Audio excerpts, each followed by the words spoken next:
If you want to add event to calendar on POCO C75, first of all you will have to open your app drawer and find calendar.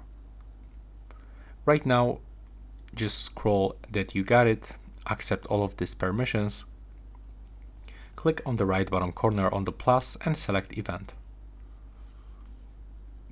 Now as you can see, you can add title. Below you can set when you want to get it activated. Like in my case, I want to get it for the all day in this specific time, but for sure you can change it by selecting any other day. You can also set repeat if you want, every day, week, month, year, or for example the custom repeat. You can also add people here. You can add video, add location. We can change color of this event in the calendar. We can also add a description and add attachment.